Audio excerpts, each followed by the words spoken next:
रोज़ की तरह अनलिखनी ब्लॉग में सबका हार्दिक स्वागत है। सबके मंगल बख्श की कामना के साथ आज के श्रीमद् भागवत के प्रसंग में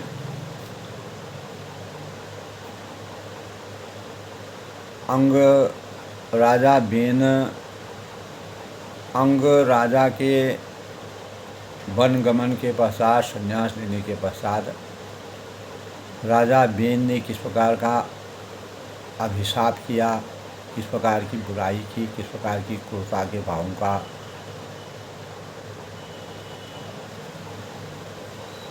अनेक लोगों को किस प्रकार से उन्होंने सताया। अंततोगत्वा मुनिगणों ने राजा के जांग की को मथ करके उसमें से एक बौना पुरुष उत्पन्न हुआ। वह कौवे के समान काला था और उसके सभी अंग बहुत छोटे थे। और उसने पूछा कि मैं क्या करूं। ऋषियों ने कहा कि बैठ जा निषीद। इसीलिए वह निषाद कहलाया और उसने जन्म लेते ही राजा बेन के सारे पापों का अंत अपने शरीर के ऊपर ले लिया। इसीलिए उसके वंशधर नौशाद भी हिंसा, लूटपाट आदि पाप कर्मों में रत रहते। तो बेन जो है एक क्रूर राजा था, उसका कैसे अंत हुआ। आज के प्रसंग की बात करें तो महाराज पृथु का आविर्भाव बेन के अंत होने के पश्चात राजा पृथु का आविर्भाव और राज्याभिषेक किस प्रकार से उसका राज्याभिषेक किया जाता है पृथु का। तो मैत्रेय जी संबंध में कहते हैं कि विदुर जी से कि इसके बाद ब्राह्मणों ने पुत्रहीन राजा बेन की भुजाओं का जो मंथन किया था वह सब उनके एक स्त्री पुरुष का जोड़ा, उससे एक स्त्री पुरुष का जोड़ा प्रकट हुआ। ब्रह्मचारी जी उस जोड़े को उत्पन्न हुआ देखकर उस भगवान का अंश जान बहुत ही प्रसन्न हुए और बोले कि इनमें से जो पुरुष है वो अपने सुयश का यानी प्रथन यानी विस्तार करने के कारण परम यशस्वी पृथु नामक सम्राट हुआ। तो राजाओं में सही यही सबसे पहला होगा। यह सुंदर दांतों वाली एक गुण और आभूषण का भी विभूषित करने वाली सुंदरी इन पृथु को ही अपना पति बनाएगी और इसका नाम अधि होगा, अर्ची होगा। अर्थात ये दोनों भगवान विष्णु और लक्ष्मी के अंशों हैं। तो इससे पहले दोस्तों यानी कल के प्रसंग के अनुसार जब पृथु का आविर्भाव होता है, आगमन होता है, तो राजा बेन का अंत किस प्रकार से होता है उसकी कथा कल के प्रसंग में। राजा अंग के चले जाने के बाद भृगु जब राजा बेन अंग जो है व्यथित होकर के बेन के स्वभाव से व्यथित होकर के उसकी क्रूरता को देख करके उन्होंने संन्यास ले लिया। तब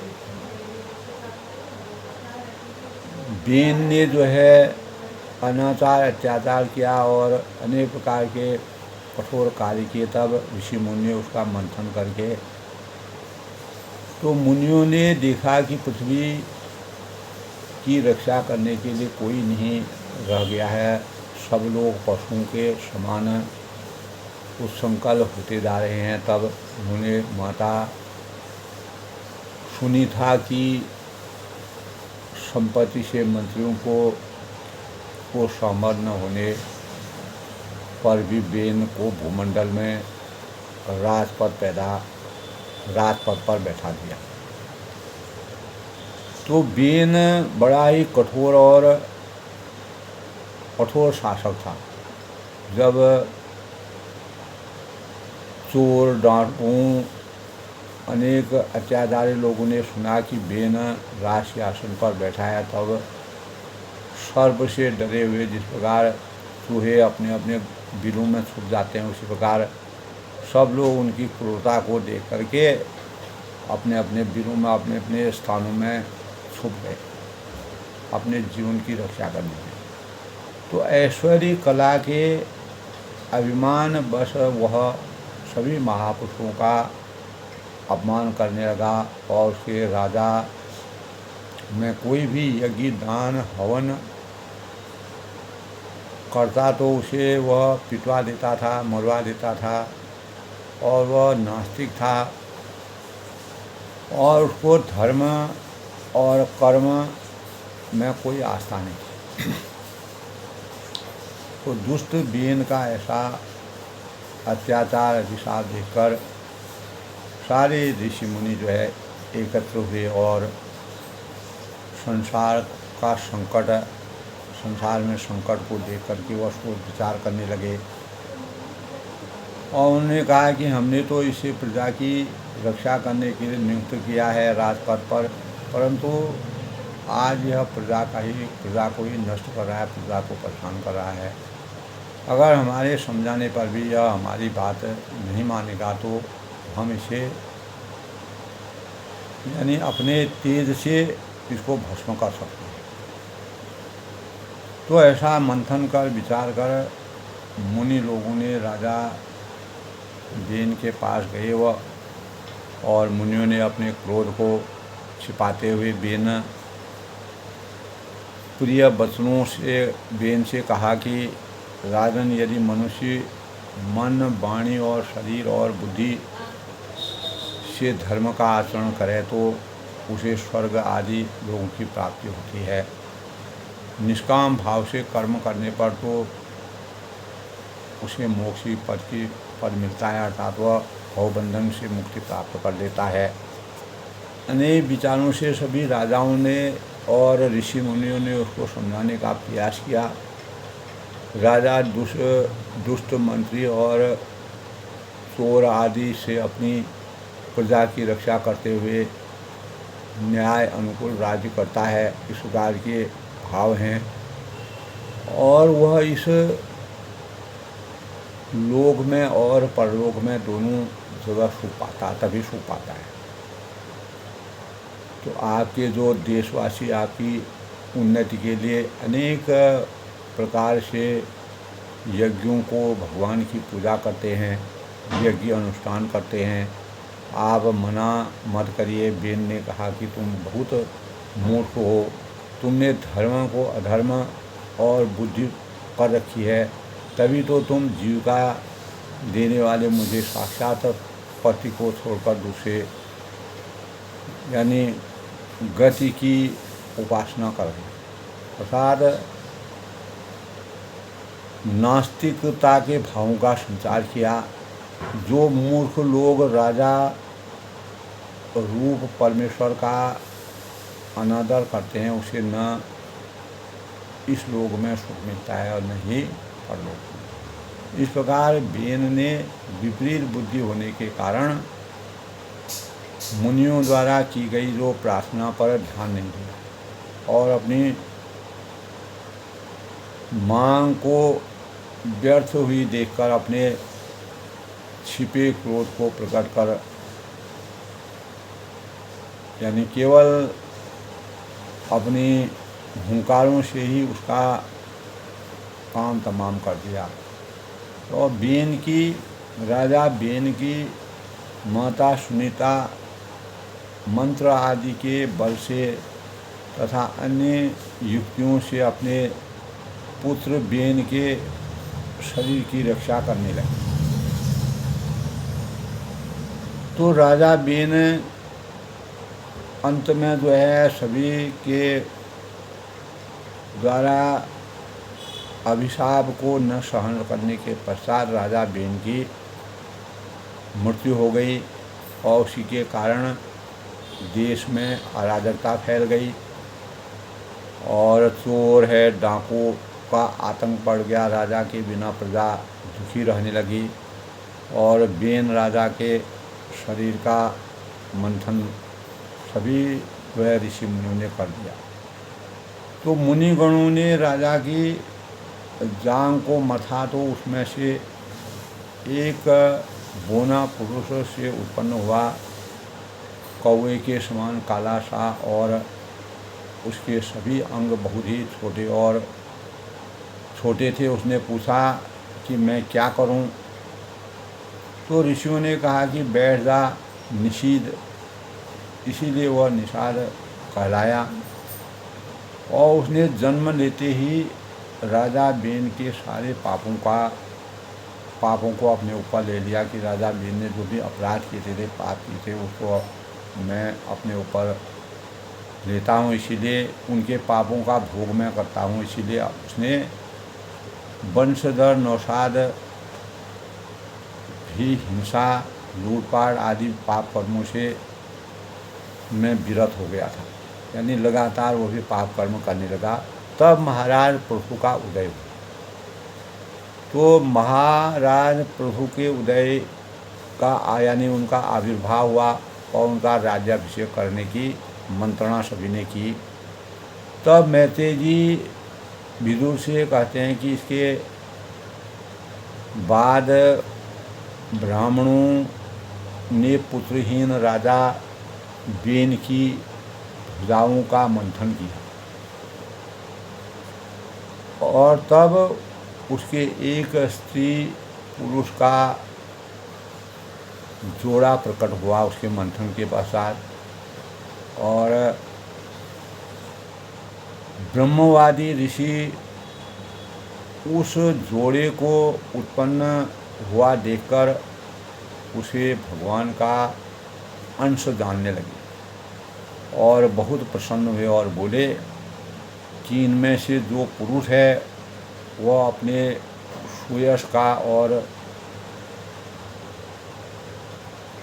प्रथन यानी विस्तार करने के कारण परम यशस्वी पृथु नामक सम्राट हुआ। तो राजाओं ने यही सबसे पहला होगा, राजाओं में यही सबसे प्रमुख होगा। यह वह सुंदर दांतों वाली एवं गुण और आभूषण को भी विभूषित करने वाली सुंदरी इन पृथु की ही अपने पति यानी पृथु को अपना पति बनाएगी। इसीलिए इसका नाम अर्ची यानी अर्ची इसका नाम रखा गया है जाएगा। ये दोनों भगवान विष्णु और लक्ष्मी जी के अंश हैं, पृथु और अर्ची। तो उन्हें देखकर देवगण आकाश में दुंदुभी बजाने लगे, फूल बरसाने लगे, प्रशंसा करने लगे और अप्सराएं भगवान के अंश प्राप्त पृथ्वी मंडल को में विराजमान भगवान पृथु और अर्शी का राज्याभिषेक किया गया। और जो भी बंदीगण उनकी स्तुति करने लगे और उनकी स्तुति में सब लोग तत्पर हुए, यानी सब लोग उस कार्य में जुट गए। तब यह देखकर पृथु ने उनसे कहा कि हे बंदीगण, अभी आप लोग मेरी स्तुति न करें, मैं अभी इसके योगी नहीं हूँ, कारण कि संसार में मेरा अभी कोई भी गुण प्रकट नहीं हुआ है।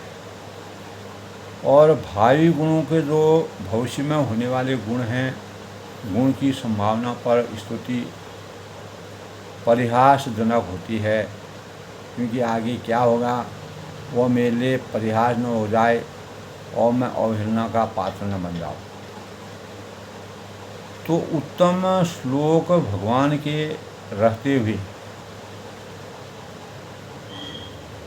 भी तुच्छ मनुष्यों की स्तुति। तो पृथु ने कहा कि अगर हम उत्तम श्लोक की व्याख्या करते हैं भगवानों के रहते हुए भी, तो उसकी कोई महिमा नहीं रह जाती है, उसका कोई अर्थ नहीं रह जाता है। तो जिस प्रकार लज्जाशील उदार पुरुष अपने किसी निंदित पराक्रम की चर्चा होनी बुरी समझते हैं,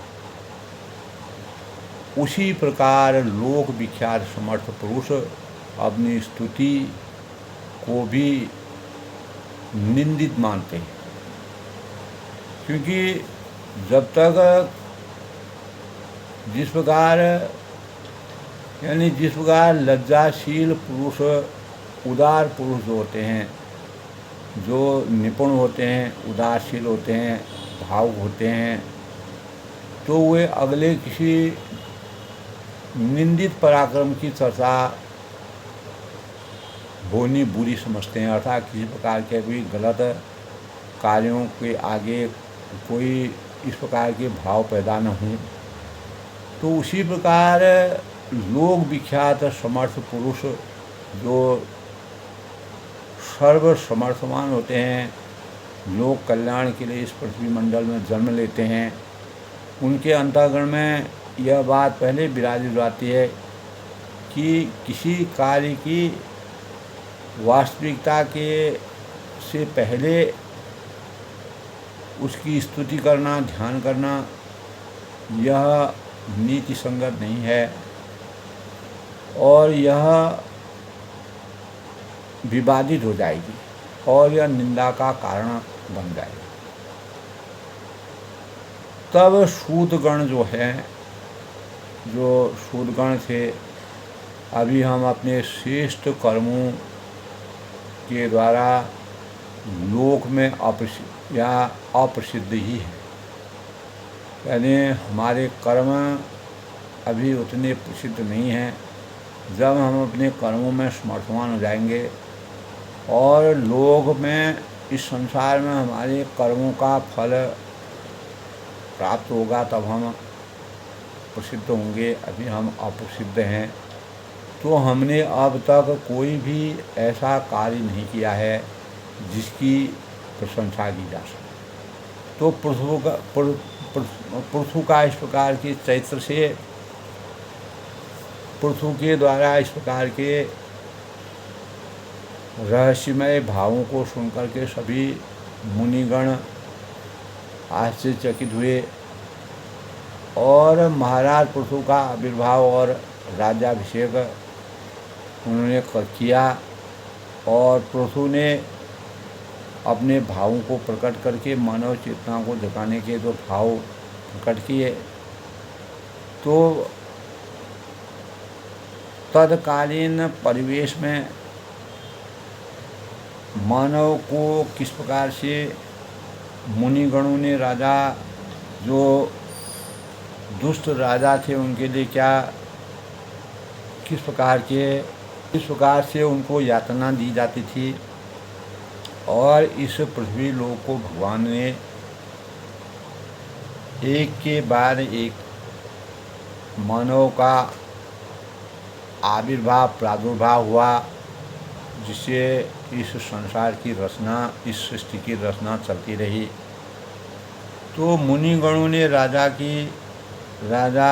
बेन की जांघ को मथा, तो उसमें से एक बौना पुरुष उत्पन्न हुआ। तब पृथु को यह मालूम नहीं था और वह निष्काम, और जब वह पैदा हुआ तो कौवे के समान वह काला था और उसके सभी अंग बहुत छोटे थे। उसने पूछा मैं क्या करूं? तो ऋषियों ने कहा बैठ जा निषेध, इसीलिए वह निषाद कहलाया। उसने जन्म लेते ही राजा बेन के सारे पाप थे, जो पाप थे उनको अपने ऊपर लेने का मन बनाया। तब इसीलिए उसके वंशधर नौशाद भी हिंसा, लूटपाट आदि पाप कर्मों से रत रहते हैं, तब जो है महाराज पृथु का आविर्भाव और उसका राज्याभिषेक कर दिया जाता है। तो आज के प्रसंग में राजा पृथु की कहानी, उसका आविर्भाव और राज्याभिषेक, पश्चात बंदी जन द्वारा महाराज पृथु की स्तुति कैसे की जाती है। तो क्योंकि महाराज पृथु के भाव जो हैं वह लोक कल्याणकारी थे और उन्हें अपनी स्तुति करने से मना किया और उन्होंने कहा कि जब तक मैं अपने कर्म फलों के वास्तविकता को प्राप्त नहीं कर सकता तब तक मेरी स्तुति करना वर्जित है। तब उनके ऐसे भावों को सुनकर के जो भी बंदीजन थे, उन्होंने राजमहल के जो लोग थे उन्होंने महाराज पृथु की स्तुति की, उनका ध्यान किया और भगवान विष्णु और लक्ष्मी के अंश के रूप में पृथ्वी और अर्ची जो है वह अर्ची, उसका प्रादुर्भाव हुआ। तो इस प्रकार भागवत कथा के आज के प्रसंग में महाराज पृथु का प्रादुर्भाव और उसके राज्याभिषेक का वर्णन हमने मुनि वेद व्यास जी द्वारा जो अनेक चरित्रों का वर्णन किया है, उसमें पृथु का चरित्र भी बड़ा ही प्रासंगिक है और बड़ा ही रहस्यमय है और ज्ञान का स्रोत है। तो सबका अभिनंदन, सबके मंगल भविष्य की कामना के साथ में वाणी को विराम देता हूँ। कल फिर मिलते हैं नए प्रसंग से, तब तक मैं सबका अभिनंदन करता हूँ।